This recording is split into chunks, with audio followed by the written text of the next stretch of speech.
Okay, hey, take a seat. Take a seat. Make sure you have your notes. Make sure you have them out. We're going to talk about a few things. Rainbow is better. Yeah, I know she's here. Almost not. It's just your kind of different game. I don't like all the stuff. Huh?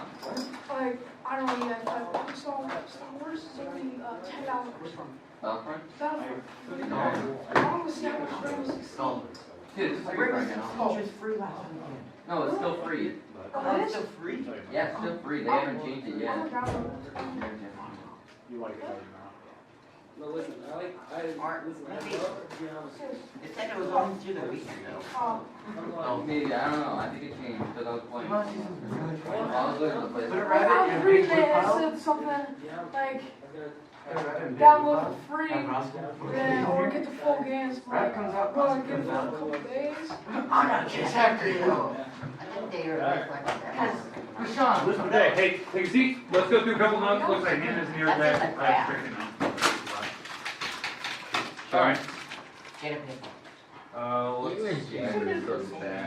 I say get a paper. I'm like, oh, so sad. Alright, so, okay, today, basically what I want to talk about is how do we use proportions? What are the actual uses of it? Because that's what you had in your homework, right? The page 125, 128. Remember, that assignment, that's due tomorrow. That was the one I gave you Friday. So if you didn't get that done, make sure that you are working on that. I will let you know who has it turned in, who hasn't. I think a few people have turned it in already.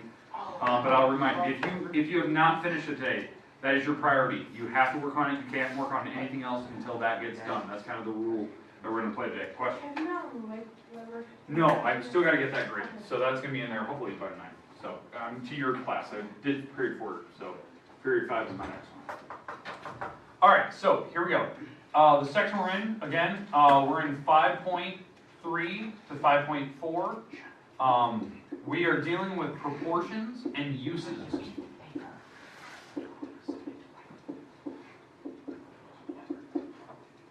Okay. All right, so proportions and their uses. The book talks about a ton of different objects of how this works. Today, we're going to focus on, obviously what a proportion is, which we have done before. We talked about the definition, but how do we use it? And the good news is, we have definitely discussed this before. So it's going to be kind of a recap, a review, in case you were not here, because I know like all of you weren't even here in that quarter that when we talked about it. So it'd be a nice little recap to cover it one more time. But it's something like if you're going to other classes, can you use it in there? And that's what I want to discuss. Okay? So let's talk about the actual uses today. The ones I want to discuss first. Obviously, the one that we probably remember the most and how to do this is the use of maps. Okay, we can actually use the proportion for maps to find distances. Okay? Oh, thank you. Just your delivery. Okay, thank you. You bet. Okay, so we'll talk about maps and we'll discuss on how that proportion applies to that.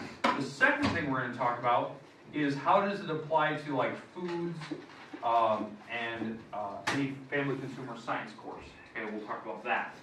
And then the last thing we're going to talk about is more mechanical. It's actually used for vehicles of some sort. And this is the part where the book actually discusses it. They talk about the actual vehicle proportion of this. And these are going to be my goals today. We're going to try to hit kind of 2 or 3 examples, maybe one of each type or more. We'll kind of see if we kind of get it or not. But that's kind of the goal. Once we're done with these examples, I'll give you some time where you can actually work on that page 125. If you do not have it done, you have to work on it today because it is due tomorrow, and I don't want it late because I think this Friday is the last day you can turn in late work and you can make work on it, anything like that. Okay. And I'll probably go through grades tomorrow in class, just in case you don't know what your grade is. So you should be checking. But. All right. So let's talk about the actual maps here. Let me pop up the map here on the board. All right, so you probably remember this. This is the major U.S. cities map. Now on every type of map, there's a legend that's on it, or a key. It's down the corner. This gives you, typically they give you a sense of scale. So what you can do with this object, you can actually measure this with a ruler to actually set up a proportion. Now, I believe what we did in class was, I gave us always a fraction to work with, and then we used that. Like, for instance, I think, what we talked about was, I think it was like the distance from like San Francisco all the way to Washington DC. Okay, and we used that sense of scale because that was so many miles across. In fact, let's do kind of one that's a little bit shorter. So this is the part where we might need your Chromebook. So if you have a Chromebook, or at least one of you does, pull it out right now, and I want to know the actual distance between, let's go with Des Moines to Washington DC. Oh, I want to know that distance from here to here. we would have been paying attention again last year. I think we went to do one, didn't we? Yeah. Okay, I want to know the actual linear distance. So if you have a Chromebook, type it in. I don't want to know road distance. I want to know like as like a crow flies, so an airline distance. Oh, okay. Why is Waterloo a major city? Waterloo is population. They go off population density. Waterloo mixed with Cedar Rapids or Cedar Falls. Turns out to be pretty big. Surprised Iowa City is not. Okay, we got it. Do we have a distance? Yeah, Okay, what do you got? yeah. In terms of miles preferably? I'm trying to find that. That's fine. It says like how long it takes it. Oh, okay. So, keep searching. Hopefully you can figure it out. If you have another Chromebook, pull it out, please. As you guys are searching, I'm going to search.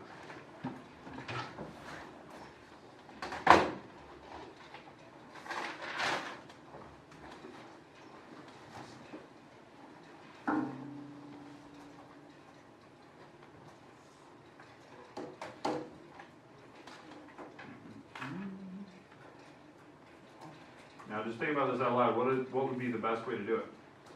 To search that. How many miles from here to Washington DC?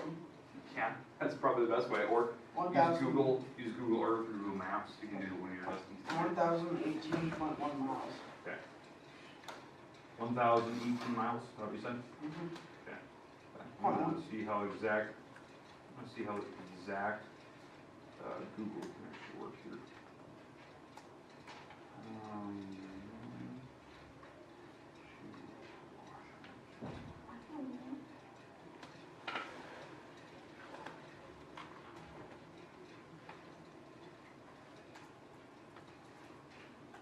And ruler, from the miles. All right, here we go.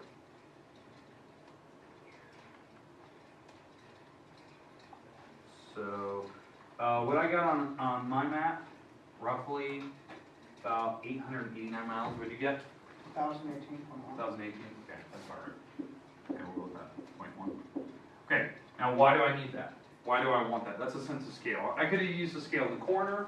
This is probably a little more accurate, probably linear distance, probably more close. So now, here's the idea. I use a ruler, and if we actually measure, that'll give me a sense of scale. So if I actually measure Des Moines to Washington, that's 19.5 inches. So if I'm using inches, 19 and a half, 19.5. So that's the idea. So 19.5 inches. Now, why this is important, this is the fraction I can use to find any distance between cities now. So for instance, if I want to go from, let's say I want to go from San Francisco to San Antonio, I can actually find that distance, the linear distance, using that same number. Because the proportions should be the same. That I can actually find how many miles I want to travel by just knowing the inches that is on the map. So I'd actually measure with a ruler. So in fact, I'm going to do that. So San Francisco is right there, down to San Antonio, which is about 34 inches exactly. So 34 inches.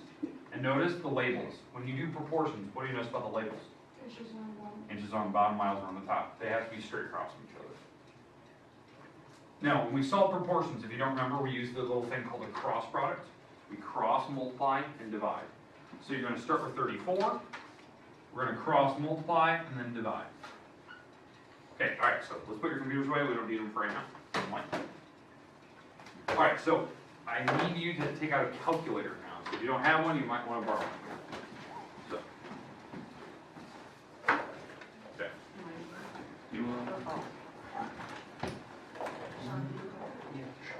Yeah, one. Yep. Alright, so again, we start with the number above or below. So we're going to start with the number below the x, 34. We're going to cross multiply to the 1018.1, divide by 19.5. And this should give us x, which is going to be in terms of miles. And it's going to be big. It's definitely, this line is definitely longer than the other one. So we're going to kind of get a bigger number here. So what do we get? 34 times 1018.1 divided by 19.5. 1,775. 75. And You got like what? 890 something miles, right? What? Your original one you tried to do on yours, you got like 890. Yeah, 800. It's probably right, because on maps, instead of a straight line, it kind of went up. Oh, did it follow road length? Probably or Oh, something. okay. So, Or the alright. second base or Alright. something. So we'll just assume this is correct. All right. Now, again, theoretical distance. If we were super accurate, that would be the correct mileage, and that'd be flight. This actually, if you said that that was maybe a road distance, maybe this is close to a road distance. Obviously, it's not exact, but gets you in the ballpark. Okay. Now, obviously, what you're looking at me doing here is a very old school way of doing this. It's using an atlas and actually finding distances. So let me give you an example here. Okay.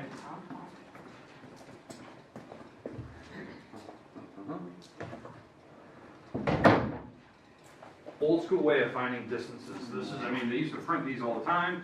You can get still, Yeah. geographical maps for Iowa. You can get them at every tourist station, every rest stop. You get a free map. This can do it for any country, but again, like United States here, you can figure out distance on this actual map by actually using a ruler like we're doing here. Okay, old school way of doing it to kind of get a rough distance. Now, obviously, the more upgraded version of this, going like San Francisco to San Antonio, is using Google Maps, Calm down. Google Earth. It's using one of those. Now, I'm going to pop up the Chrome browser, show you how you can use yours. Okay? All right. Back, let me pop up the Chrome browser. So this would be really close to you. What you'd have to do, and again, you do not have to do this. Okay? All right.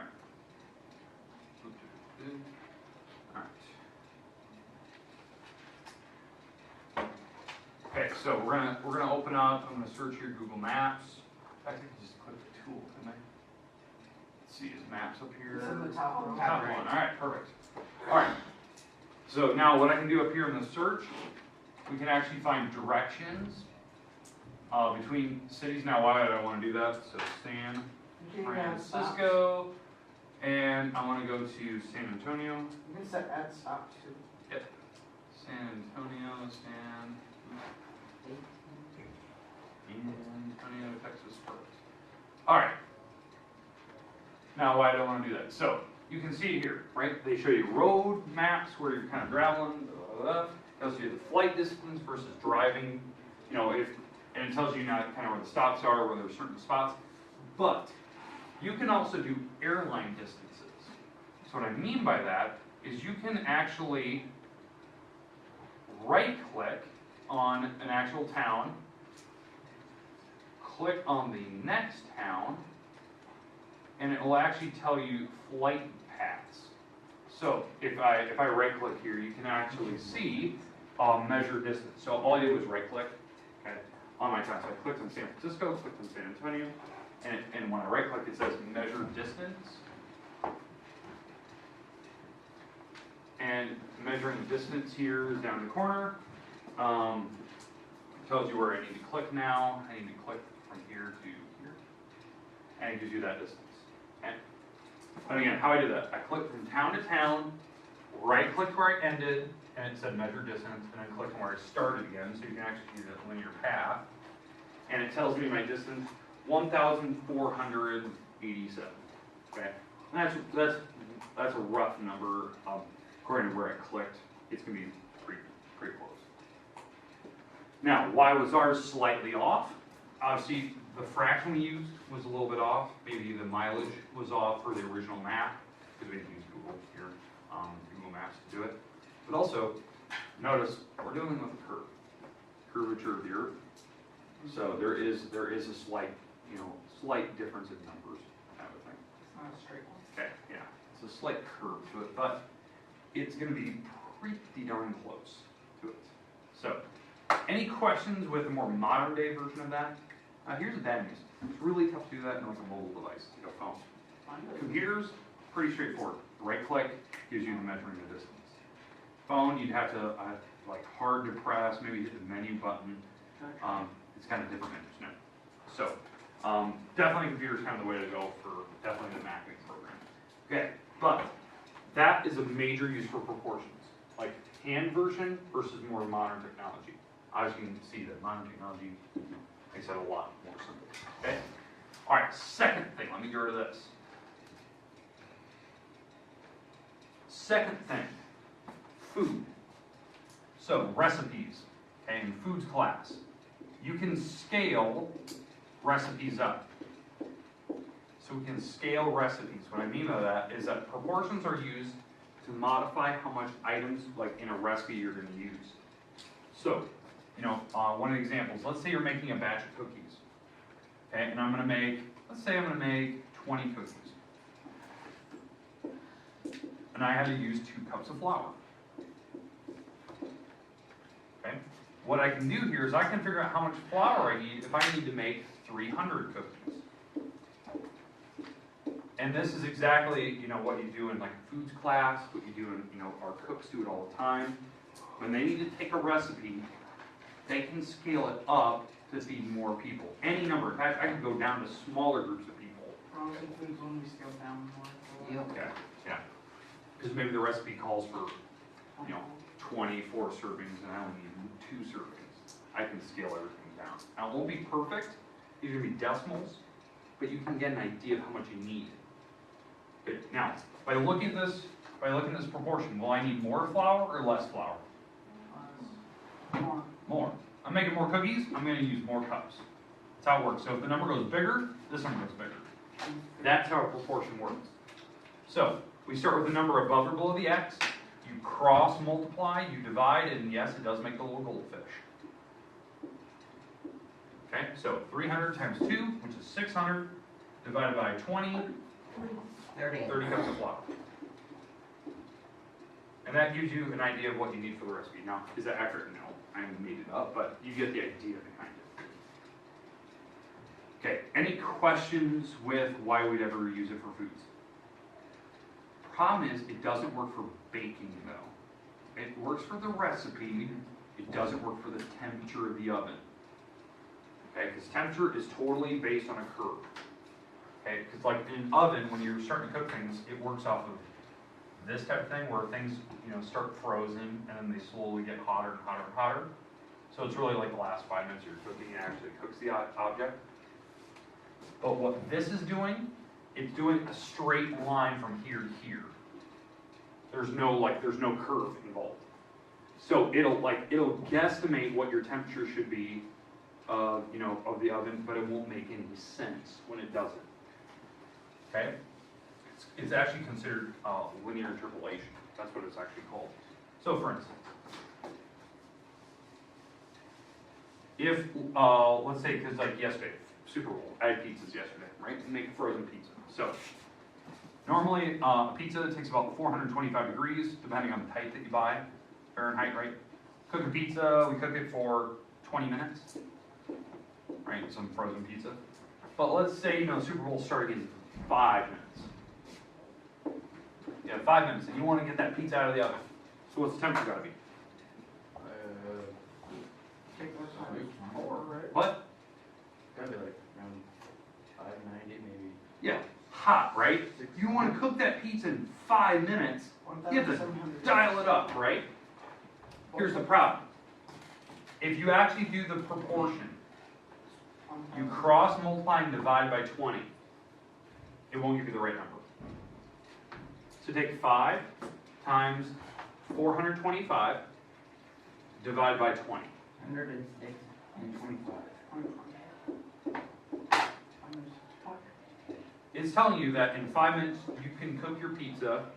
You just turn it to 106 degrees, and you'll cook it in 5 minutes. Maybe 160 is more. Might be. Actually, Close. yeah. Okay. The idea is that it doesn't work for temperature. Temperature is this is still, if your numbers get smaller going this direction, the number on the top gets smaller. You will never, theoretically, ever cook that pizza correctly at 5 minutes. You try to do that thing where, oh, I'm going to add 106. Either A, it's going to be doughy, or B, you're going to burn it and burn the house down. Okay? So, you can't do it. Cooking, baking, like with temperatures, does not work for this. It's based on a curve, not aligned with a proportion. So don't attempt it. The other thing, and this is what the book actually refers to, okay? Vehicles. We can actually use proportions for vehicles. It's actually insanely accurate. Okay? So, this is the example we used previously. So, here's my truck. Okay? And here's my truck. Looks like an old Ford Tahoe. Yeah, here's my truck. Alright, now let's say my truck was running on, let's say, 16-inch rims, right? 16-inch tires. Okay? And I'm going down the road, I'm going 55 miles an hour, right? And I'm on my 16-inch rims. But I decide I want to modernize my truck. You know, it's my old Ford. I want 22s on the truck. I want some big rims. But all I did was pull in my garage, jacked it up, put the new rims I just bought on it, and drove out of the garage and went down the highway. Do you have any tires on? Yeah, put tires on it, had everything, they're already on it. If you didn't fix the actual computer inside the car, what we talked about previously, you're now breaking the law. If you You're don't, going 75. you're going 75 miles an hour. Even though your speedometer says 55. Because the car didn't know you changed the tire. It doesn't know that. Okay? All it's programmed, the computer inside the car is programmed, is that it knows that its truck was previously set with this size tire. That's what's programmed. So you'd have to take it in, plug in something in the OBD port, recalibrate the tire size to this, and then now the speedometer will work correctly. So if you have a donut on your car, does that affect the, If you had 4 donuts, yeah. just one, it wouldn't? One, because the other tires were still programmed. The one donut won't affect it. If you had 2, and let's say it's a front-wheel drive car, yes, it is now If they affected. were on the front. It's not on the front, or if it's a rear-wheel drive car, and I put it on the back, it now affects it.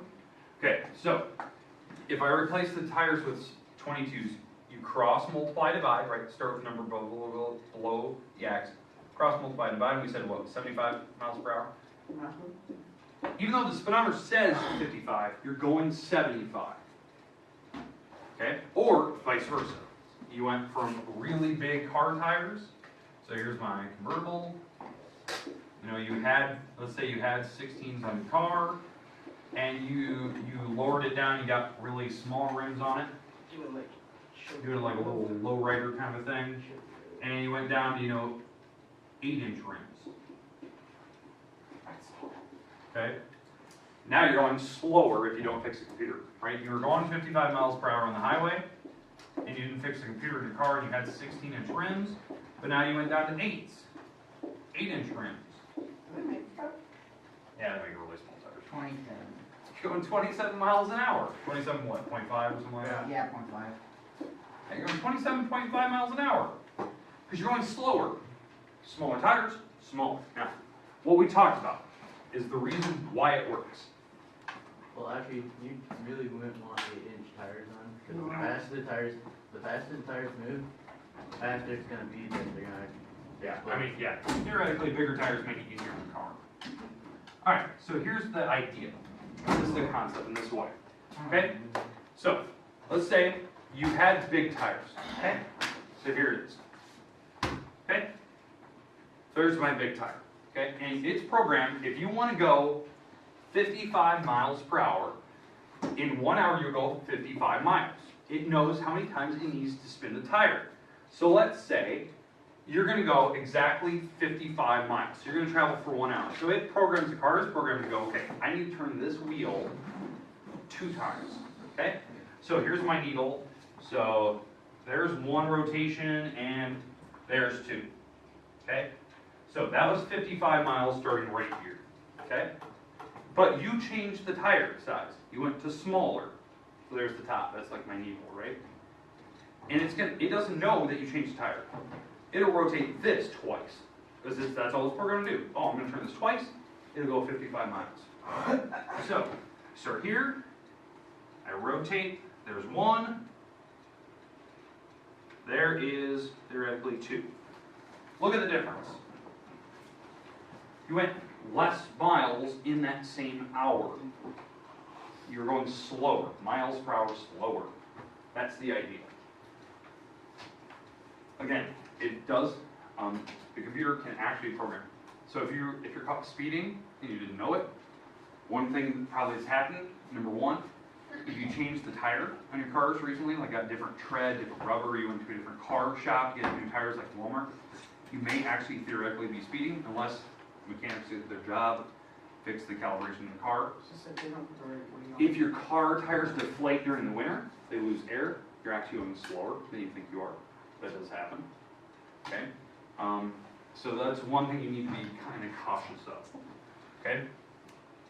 The last thing the book talks about is bicycles, which I think is a really cool concept. On a bicycle, especially like not just a traditional bicycle, I'm talking about like a multi-gear bicycle, right? Like a mountain bike. Like a mountain bike kind of thing, right? You have different gears. Let's say, mountain bikes have like 24 gears, right? Yeah, that's one. So the idea is that one of the gears, has 8 different settings, the other one has 3 different settings. And there's a total of 24 different gearings you can do. What that's doing is it's doing this. Like the back tire is back here and there's 8 different settings, right, on the back tire. There's tons of different gears, that's where the chain is at. The front, there's 3. And what it will do is the pedal is attached to this. So here's your pedal that you're pedaling on, right? And there's a chain connected. What the gears are set up to do is every time you pedal, it turns the back tire, right? That's why the chain is attached to it. So the different gearing is set up so that when you have the big gear in the front, big gear, so let's say that's a 3, okay, that's the big gear, right? And you pick a small gear in the back, 1, you will go further per pedal. That's what you're going to do. You're going to go further per pedal, okay? Because you know how the gearing is set up. I don't know what the ratios are for your particular bicycle.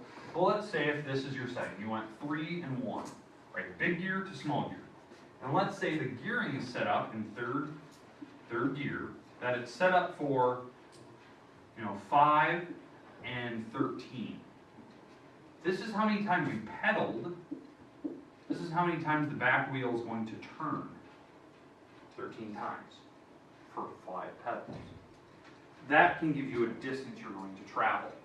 So if you know you want to pedal, let's say 20 times, 20 pedals, I can tell you how many times you're going to turn the wheel. Like how many times the back wheel will spin, and it will give you a distance you're going to travel. Okay, so we cross multiply, divide. So take 20 times 13 on the calculator. 30? No. It's a big number, it's 260. Yeah, 52. Okay, and then divide by 5. 52. 52. So, what that means is that the back wheel will turn 52 times. Now, if you know how big a wheel that is, let's say you actually know that the back tire is so many feet around. Okay, you know how many feet that is. That's something you will learn in geometry class. Let's say, if what are usually the tire size on a mountain bike? Like, 17, 16. Is that the radius? Yeah, that's the rate. like overall size? Yeah, like radius of that tire. Like, Here, look it up online. Somebody search a mountain bike. Go to Walmart, search a mountain bike. It's like same size as like a normal car So- tire. yeah, it's like 16, 17. Just thinner, so.